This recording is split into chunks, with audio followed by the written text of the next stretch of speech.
What's going on, everybody? Welcome back to another episode of the Conference One Show. I'm Dane Simpkins, and joining me here today is captain of Miami of Ohio's Valorant team, Saiko. Saiko, how you doing, man? I'm doing good. Thanks for having me on. Oh yeah, of course. I'm very happy to have you here.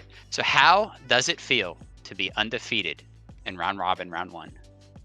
It feels good. We looked at the group and we knew there'd only be honestly a few teams that would really end up competing against us, and that ended up happening because we went to like map 3 overtime. Mhm. But overall, we were happy that we did exactly what we were supposed to do, which was not lose any games, not throw any games that you're supposed to win, and just do what you need to do. Yeah, congratulations. Okay, so you looked at the teams in your division and you thought you could beat them. What Mhm. about outside of your division? What about maybe the other East group, specifically like Rutgers? So basically, there was a few teams in the East group that looked harder, like Scarlet Knights or Rutgers, and I'm not sure if there was one other team I can't think of on top of my head, but I knew they had like two other teams that were pretty good. And then as for like other divisions and like not East, I know like the West teams are like insane, like the California teams, like SJSU, like UC Irvine. I think like they're like I don't even know how you can have so many Radiant players on one college team out of nowhere. And then Canada teams like don't get the respect they deserve. I've seen some insane Canada teams. I mean, I think it's Ottawa, York, Toronto's really good. Mhm. Those teams are like insane. And then Virginia Tech, I know they were pretty good for a central team. Houston. So I would say those are like all the names I really pay attention to. Yeah. Well, you just beat a Canadian team a couple weeks ago, Ryerson. Yeah. Very close, down to the wire. I noticed. I want to talk about your guys' mentality in that game and in other games because I've noticed you guys actually have this really good mentality of when something starts getting stressful and building up. You guys say next round. We focus on Hmm. the next round. As a team captain, how how does that work? Is that you doing that? Do Hmm. you is it hard 100%. for you to 100%? So let's talk Yeah. about that. What's it like to be a captain? So, basically, I'll just give all the credit to like my daddy. Like coached me my whole life, and he taught me what it's like to be a leader, what it's like to like have people under you who you need to like make sure they're performing well, like if it's a sport or if anything. And you have to not worry about the mistakes you make. You have like in baseball, which was what he coached me in, you have to worry about the next play, the next time the ball comes to you, the next time you're up to bat, not worrying about the past because you're only gonna do bad if you think about your mistakes. You have to forget about that, maybe only use it as like productive criticism, like, oh, I should have done this, I'll do it next time. And then that's what we do. Like you go next round, you remember what your mistake was, and then you just play. You don't dwell on it, you don't talk about it, you don't let it get in your head. It's an awesome mentality. That is top five mentality. Speaking of top five, that was you guys' goal, right? You wanted Yeah. to make yourself top five in the country. What do Yeah. you think? What do you think for week um 9? How'd you do? I think if we're gonna have any shot to do it, it's gonna be like this league and then in Red Bull Campus Clutch, because we basically barely didn't make it in CF or not CSL, which is like we made like top 10. We ended up kind of underperforming. I mean, I really feel like we are a top 5 team. We should be making at least quarterfinals and everything, semifinals, if we're doing well, you know. So it definitely is hard sometimes because you're dealing with like a lot of new players. Don't have like a lot of team experience, whereas you might Mhm. be playing versus people who like switch from Counter Strike and they already played like main or something like that. So it's kind of Mhm. hard. But I really Yeah. think with our potential and talent, we can definitely be a top 5 team. Mhm. And is that part of the plan or the mentality? Because you guys are in Mhm. so many leagues. Like you're not just in CF1. You're Yeah. also in like CSL. You're also entering a bunch of opens and everything. Is that Mhm. by design? Like, what's the Yeah, thinking there was behind that? like it's like a 50-50 thing. So it's like one, you want to like not just be a one trick pony kind of, you kind of like have your name out there in every possible league that's like big, you know? So you want to like Mhm. get your name out there, let people know like, hey, we can compete. We're not just like in one league. We don't put all our time in one league to like do like decent. We want to like show that against all competition across the country, not just an East division, not just like a, you know, like any division we could compete against. And then also you definitely don't want to like only have one game a week. I don't know. In Mhm. my opinion, it's like too much. It's too low. It's like this isn't football. You don't have to prep all week. Your body, no, you don't have to recover. It's like I think you should be playing as much as you can, and especially because my team's new. You want the experience as much as possible.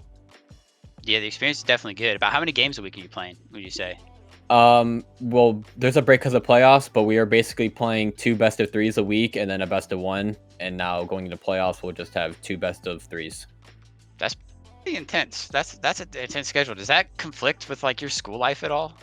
Um, because of COVID, I don't really have a school life, honestly. I actually am one of those students. I mean, I never go out and party anyways, but yeah, so basically did not affect my school life at all. I still like see my friends sometimes and stuff. And and all gamers too, so if we would just game, it's like chill and stuff. So it doesn't really affect my life. If we have to, we'll reschedule games. We'll like schedule practice and stuff if we have homework, because like our school takes academics pretty seriously. So we definitely don't want to like fall behind academically.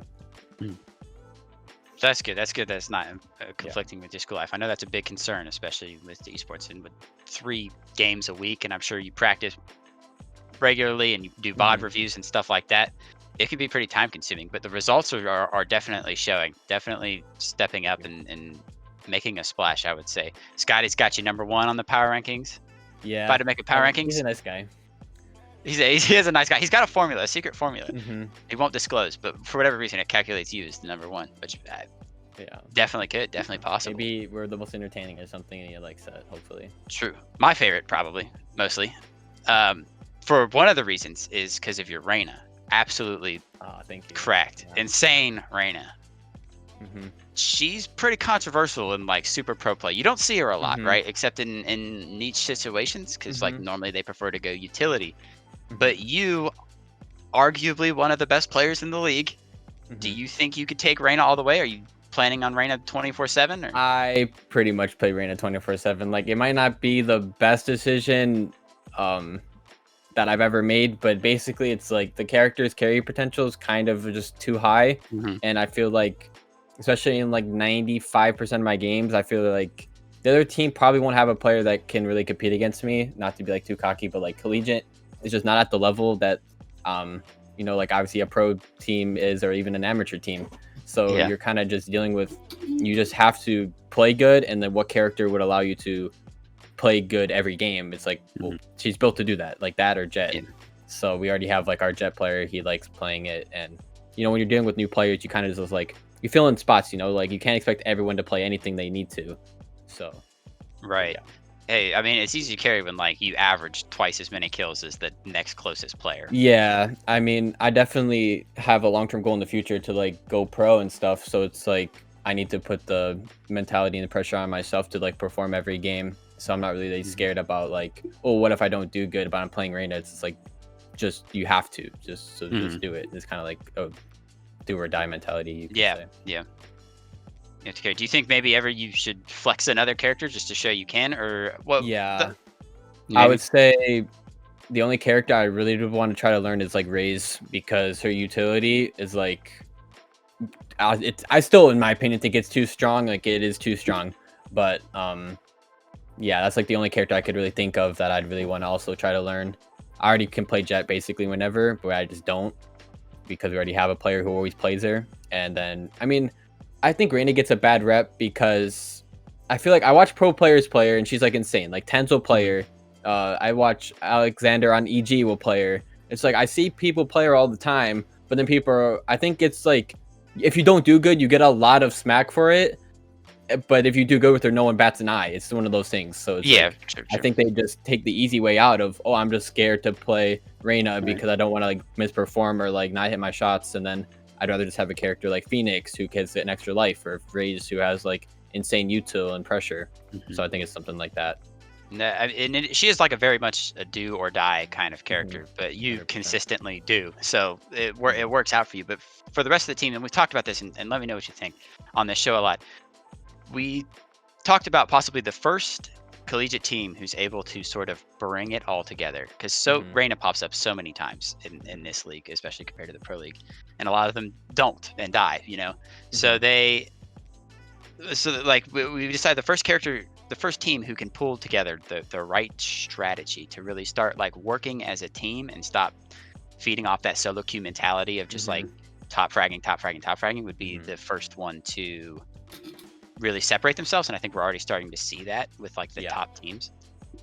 But like, what do you think about that? Yeah, I definitely agree. Like you kind of can only carry so hard for so long. The gap will eventually be created where you need to actually have a good team. You need to have a cohesive unit. You can't just be one guy doing good. It's like LeBron couldn't win by himself. Right. Like so you need to have a team around you and or like a team that is cohesive. And you'll see that in I think mostly in the California teams, mostly SJSU. Like that's the one team I'd say like I really think they're number one. Like I know Scotty loves us, but I Yeah, think well, SJSU is on the next level. Like I know their one player, I follow him sometimes. Like they beat 100 Thieves. Like he beat 100 Thieves, and I was like, dude, like how do you do that? And I was like, so that's like the number one team I look out for personally. Like big shout out to them. Like Teddy, yeah, he's insane. He plays Reina, I think, in Collegiate, and he switches and plays like Sentinel half the time in his pro team. So it's just like it's so cool to watch that like a college dude will like smack 100 Thieves. I don't know. they are insane. I didn't want to say it, but yeah, they're insane. But Yeah. where do you think you guys land on that spectrum of pulling it together? I think it's like a long journey, and I think we're hopefully almost at the end of the long journey because it was definitely hard coming from like no team experience on basically our whole team. And Right. then, This is your guys' first season, right? yeah, this is like our first. This is like second semester, first season, and so we're basically brand new. I'm the only one with any like team experience, and I'm like our captain. I basically do everything like coordinating and like analyzing. So it's like you definitely are just trying to get everyone up to par Mhm. and what you need to do to like be a number like 5-4 team. So Yeah. Yeah, and it's rough. It's rough, but thankfully you got your dad's lessons embedded thanks, in you. Dad. Big shout Thanks, out. Dad. Shout out to Dad. Okay, so final question. First of all, thanks for coming on here. Thanks for Oh, of final course, question. anytime. What does the future look like for Saiko? So I definitely want to compete in like the VCTs and get on a team. I feel like I've been talking to a few people and ranked like it's kind of like an easy way to get your name out there. Mhm, If mhm, like I kind of don't know anyone, you know, like I came from mhm. Counter Strike, but I was like a nobody in Counter Strike. I kind of just started playing the game, and I liked Valorant, so I switched just because why not? Like I wasn't like Mhm. had a whole career already like built up for myself. So I switched, and I'm like, how do I find people? Well, an easy way to do it is by just beating everybody in ranked. And it was just like, who is this guy? Mhm. It's like, it's funny when you turn into streams because like I'm T1 Curry. Like I smacked him a couple times, and he's like, who is this guy? And then everyone and like a few times people thought I was cheating, and I was like, well, this is a good sign that I probably can do something in the future. You know, if I keep Mhm. on at it. If you're Yeah. getting like accusations of cheating, and then a pro player is like, who is this guy? I guess like it's a good marker, I think. And I Yeah. don't know any markers because like I'm brand new to this stuff, but Yeah. that's my Who i- goal.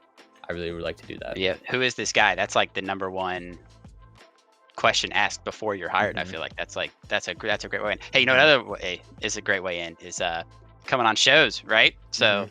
scouts out there, if you're listening, check this guy out. He's crazy. He's insane. Once again, Saiko, thank you so much for coming on this show. It was an honor talking to you. Good luck to you and Miami in the second split. I'm sure you guys will do great, just like the first. And Thank you, have a nice day. oh, thank you, you too. And I love being on, All right. and anytime, really. Thank you. Oh, wait. One more thing. Okay. Is there Sure. anything you want to plug? Anything you want Oh, to shout out I to the want to world? shout out my teammates, honestly, because I had an interview once. I didn't get to shout them out, but they really do a lot for me. Like, even though like I put a lot of pressure on them, they really come through half the time. Like, not half the time, a lot of the time they do. And I just want to like let them know because sometimes they feel like I'm the Reina player. I get all the attention. Like, shout out to Ponder, shout out to Ataraxi, shout out to Phantom, shout out to Knight, Wolverine. So yeah, I just want to shout them out. And then, like my dad, I already did. So that's just who I want to like give some recognition to because it's easy to be the star player. And then I just want to like let them know that they're appreciated. Definitely. Very honorable of a captain. Yeah. Thank you so much for coming on, guys. Check us out next week when we go over week 9 when we talk about everything that happened in the first split of CF1. Check us out.